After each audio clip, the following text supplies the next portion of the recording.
جملہ ایک اعتراض ہم پہ شیعوں کے ساتھ یہ کیا جاتا ہے بحث کے دوران کہ جی جب کائنات کا نظام اللہ کے ہاتھ میں، اللہ کے امر کے سوا کچھ بھی نہیں ہو سکتا، تو پھر یزید کس بات کا قصوروار ٹھہرا، اس کے اوپر کیوں لعن طعن کی جاتی ہے، کیوں برا بھلا کہا جاتا ہے، جبکہ یہ ہوا ہی اللہ کی مرضی سے ہے، کیونکہ قسمت و تقدیر تو اللہ کے ہاتھ میں۔ اس بارے میں کیا قرآن، شریعت، اللہ یا اللہ کے نبی پاک صلی اللہ علیہ وسلم کا کیا فرمان ہے؟ اس پہ تھوڑی سی روشنی ڈالیں۔ ماشاء اللہ، بہت خوبصورت سوال کیا آپ نے ڈاکٹر فرق صاحب۔ سب سے پہلے مشکور ہوں بھائی ملک عمران صاحب کا کہ انہوں نے ایک دسترخوان سجایا اور یہ سوال و جواب کی ایک نشست کا میں سمجھتا ہوں بڑا خوبصورت ایک طریقہ ہے تاکہ ہمارا پیغام انٹرنیشنلی تمام مسلم بھائیوں تک اور غیر مسلمانوں تک بھی پہنچے۔ اس میں گزارش یہ ہے ڈاکٹر صاحب کہ ابھی تک لوگ قضاء و قدر، تدبیر اور تقدیر اس کو نہیں سمجھتے۔ یہ خالصتاً مسئلہ تقدیر ہے۔ ہم بسا اوقات جب حسد انسان پہ غالب آتا ہے تو اس کا نتیجہ یہ نکلتا ہے کہ ہم حقائق سے دور ہو کر صرف اپنی ہی بات سنتے ہیں اور اپنی ہی بات کو منوانا چاہتے ہیں۔ اب میں اس بات کا آغاز یہاں سے کروں گا کہ اللہ جو علی کل شیء قدیر ہے، جو نبی پاک صلی اللہ علیہ وآلہ وسلم کا بھی خالق و مالک ہے، جناب علیہ السلام چاردہ معصومین، تمام انبیاء معصومین، حتیٰ کہ کائنات کے ہر ذرے ذرے کا مالک و خالق ہے، اس کے علم لامتناہی ہے، اس کی حدود لامتناہی ہے۔ کیا اللہ یہ نہیں جانتا تھا کہ شیطان کل سجدہ آدم کا انکار کرے گا؟ واہ واہ واہ، اللہ یہ جانتا تھا نا، اللہ کے علم میں تھا، لیکن اللہ نے اس سے معلم ملائک رکھا۔ اللہ کا قانون ہے کہ جب تک آپ سے کوئی جرم سرزرد نہ ہو جائے اس کی واقعتاً سزا نہیں ہے، ارادے کی سزا ہے۔ ایک آدمی قتل کرنا چاہتا ہے کسی کو، وہ ارادہ قتل رکھتا ہے، جب قتل ہوگا پھر 302 چارج ہوگا، ارادہ قتل پہ 302 چارج نہیں ہوگا۔ اسی طرح اللہ کا ایک حسین قانون ہے، بے شک وہ علی کل شیء قدیر ہے۔ ساری تدبیر، ساری تقدیر، میں نے کتنا جینا ہے، کیسے مرنا ہے، کیا کمانا ہے، کیا لینا ہے، کیا دینا ہے، یہ سب کچھ لکھ دیا گیا۔ لیکن اللہ نے حضرت انسان کو، اشرف المخلوقات کو، ایک عقل کی نعمت عطا کی ہے۔ یہ وہ نعمت عقل ہے جس سے ہم یہ فیصلہ کرتے ہیں کہ بت میں اور خدا میں کیا فرق ہے، ابراہیم میں اور نمرود میں کیا فرق ہے، فرعون میں اور موسیٰ میں کیا فرق ہے، ابو جہل کی جہالت میں اور رسول اللہ کی عدالت میں کیا فرق ہے۔ اب میں آتا ہوں آپ کے سوال کی طرف۔ یزید ایک فاسق و فاجر تھا اور جس کی جبلت میں ظلم اور آمریت شامل تھی۔ اب سوال یہ پیدا ہوتا ہے کہ شہادت امام حسین علیہ السلام جو کہ لکھ دی گئی ہے، تو کیا اس میں یزید کو مبرہ کر دیا جائے؟ نہیں، ایسا نہیں ہے۔ اللہ فرماتا ہے اسی قرآن مجید میں، جس نے ایک انسان کو قتل کیا اس نے پوری انسانیت کو قتل کیا، اور جس نے ایک انسان کو بچایا اس نے پوری انسانیت کو بچایا۔ بیسیکلی قاتل ایک مشرک ہے، یہ بڑی اہم اس بات کو سمجھنے والی بات ہے۔ قاتل ایک مشرک ہے۔ کیسے؟ اللہ فرماتا ہے میں ہی زندگی دیتا ہوں، میں ہی موت دیتا ہوں، تو پھر وہ جو قتل کر رہا ہے وہ اللہ والا کام کرنے کی کوشش کر رہا ہے۔ اس حوالے سے وہ اللہ کی نظر میں نہ صرف قاتل ہے بلکہ وہ مشرک ہے۔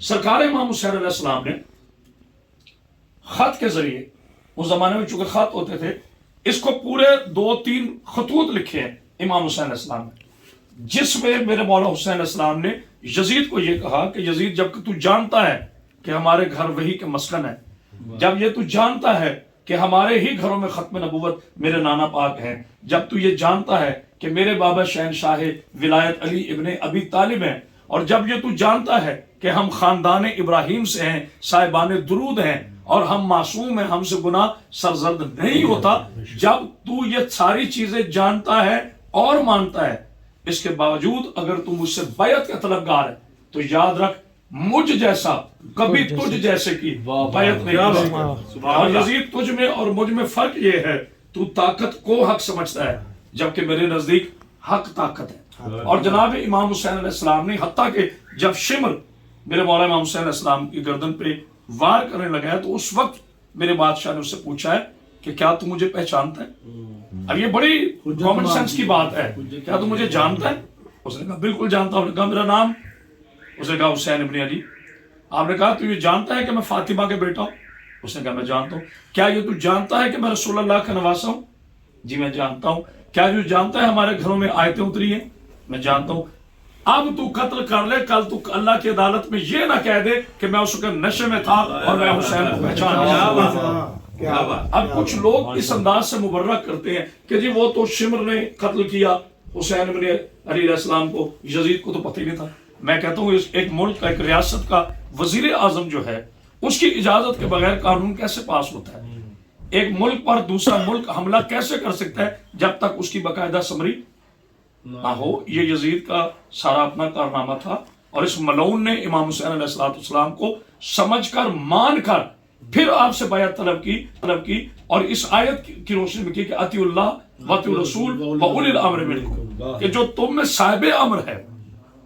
اگر میرے پاکیزہ مسلمان بھائی, میں ہاتھ چھوڑ کے کہتا ہوں, اگر آپ لوگوں کو صاحب امر کی تعریف پتہ چل جائے, انشاءاللہ پھر ہم کسی پروگرام میں کسی نشست میں صاحب امر کی تعریف کریں گے, تو آپ کبھی بھی آل محمد کے مقابلے میں نہ آؤ. صاحب امر سے مراد وقت حاکم نہیں. اگر صاحب امر سے مراد وقت حاکم ہے تو کیا امریکہ میں رہنے والے مسلمانوں پر اطاعت جو ہے وہ بل کلنٹن کی واجب ہے, یا بھارت میں رہنے والے مسلمانوں پر اطاعت جو ہے وہ مودی مشرک کی واجب ہے؟ ایسا نہیں. اولی الامر, اللہ نے فرمایا کہ میں صاحب امر ہوں, میں امر کا خالق ہوں. جیسا میرا رسول معصوم ہے ایسا ہی تیسرا صاحب امر بھی معصوم ہوگا جو نسل رسول سے ہو, جو خون. یہ تفسیر ہے, یہ آیت کا حصہ نہیں. آیت کا میں نے بتا چکا, اللہ کی اطاعت کرو, رسول کی اطاعت کرو, اولی الامر کی اطاعت کرو. ڈاکٹر صاحب یہ لفظ اطاعت اس امر کی دلیل ہے کہ اطاعت عام آدمی کی نہیں ہوتی. آپ کی میں عزت کروں گا, آپ میری عزت کریں گے, اطاعت نہیں ہے. اطاعت اسی کی ہوگی جس کے گھر شریعت ہے, جو شریعت کا وارث ہے. لہذا یزید فاسق و فاجر تھا, زانی تھا, شرابی تھا, اس نے لشکر کشی کی, اور اس کا صرف ایک جرم یہی نہیں ہے کربلا والا. اس کے بعد واقع ہرا ملتا ہے ہمیں, خانہ کعبہ پر اس نے چڑھائی کی, بہت سی خواتین کے ساتھ ظلم کیا گیا, اس نے مسجد نبوی میں کھوڑے اور خچر باندھے, اور پھر معاذ اللہ جب بیبیاں دربار میں پہنچے تو اس نے کہا کہ اللہ نے معاذ اللہ, نعوذ باللہ من ذالک, میں اس کے وہ لفظ بھی نہیں دلانا چاہتے, جس کے عوض جناب بی بی زینب سلام اللہ علیہا نے جب آذان ہوئی تو آپ نے کہا بتا یزید, یہ اذان میں محمد رسول اللہ کا جو نام گونجا ہے یہ تیرا نانا ہے یا ہمارا؟ انہوں نے کہا جی آپ کا ہے. تو بی بی نے فرمایا کہ اگر اذان میرے نانا کے نام کی ہے تو حسین کو فتح ہوئی, تجھے شکست ہوئی. یہ سب یزیدیت کو بچانے کے ایک ایجنڈے ہیں. اگر لکھے ہوئے پر آپ اتنا مانتے ہو تدبیر و تقدیر کو, تو آج جس کا قتل ہوتا ہے وہ کیوں تھانا جاتا ہے, کیوں کچہریاں ہیں, کیوں عدالت ہے, کیوں کیس ہے, کیوں زمین پر جج بیٹھ کر اسے سزائے موت دیتا ہے؟ لکھا تھا, ختم ہو گیا. یہ تو وہ بات ہے جناب, ہمارے گھر لگے آگ تو تماشا, آپ کے ہاں لگے تو آگ. یہ یزید کو بچانے کی کوشش ہے, لیکن اللہ کبھی آل محمد کے دشمنوں کو معافی نہیں. والسلام.